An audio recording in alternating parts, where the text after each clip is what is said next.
Seorang istri tega membunuh suaminya sendiri di kawasan Mampang Perapatan, Jakarta Selatan pada Minggu 16 Agustus 2020. Pembunuhan tersebut bermula saat sang suami meminta uang untuk membeli rokok hingga berujung cekcok dan penusukan. Mengenakan baju tahanan, istri tersebut mengaku menyesal hingga mengungkapkan bagaimana hubungannya selama ini dengan sang suami. RK 35 tahun yang tega menghabisi nyawa suaminya Hendra Supenda 34 tahun. Hadir dalam konferensi pers di Polsek Mampang Perapatan, Jakarta Selatan, Senin 17 Agustus 2020. Dengan tangan terborgol, ia mengaku menyesali perbuatannya yang berujung pada tewasnya sang suami. Saat ditanya terkait mengapa dirinya tega membunuh sang suami, RK juga turut bahwa ia kerap dipukul. RK juga membenarkan bahwa sempat terjadi adu mulut sebelum pembunuhan terjadi. Kanit Reskrim Polsek Mampang Ibtu Sigit Ari menjelaskan, korban tewas lantaran luka tusuk di bagian dada. Kejadian pembunuhan tersebut terjadi pada Minggu 16 Agustus 2020 pagi. Saat Hendra meminta uang untuk membeli rokok, RK menolak. Hendra lantas menganiaya RK dan mengancam dengan pisau. Tak terima, RK langsung melawan dengan merebut pisau dari tangan suaminya itu. Wanita tersebut juga langsung menusukkan pisau ke dada korban. Ia lantas kabur ke rumah orang tuanya. Hendra bahkan masih sempat mengejar RK, namun ia langsung terjatuh lantaran tak bisa menahan sakit. Melakukan upaya rilis atas pengungkapan kasus tindak pidana dugaan penganiayaan berat yang mengakibatkan korban meninggal dunia. Ini terjadi pada hari Minggu tanggal 16 Agustus tahun 2020 sekira pukul 16.00 ini berhasil diketahui. Namun kejadiannya ini pukul 9.00. TKP di Jalan Bangka 8C, Kelurahan Pelamampang, Kecamatan Mampang Perapatan. Pada awal mulanya ini perselisihan antara suami dan istri, namun ini hasil daripada pernikahan siri.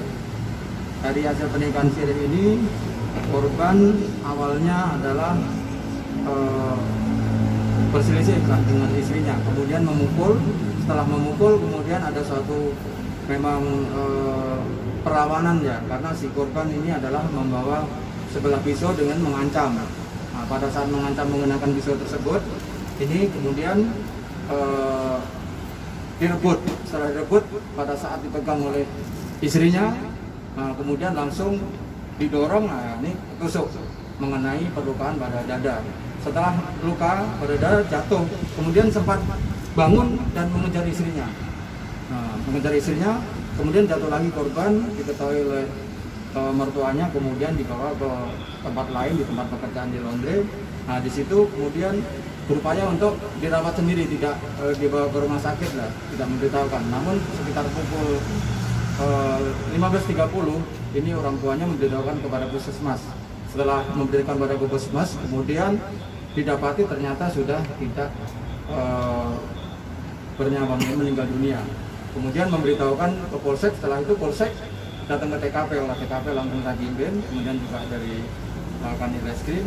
Nah, dengan kecepatan memberitahukan tersebut lah kami bisa melakukan proses penyelidikan hingga sampai keterangan saksi-saksi tersebut diketahui ternyata memang ini adalah pelakunya adalah istrinya. Namun ini proses peradab ini tidak ada perencanaan, nggak ada.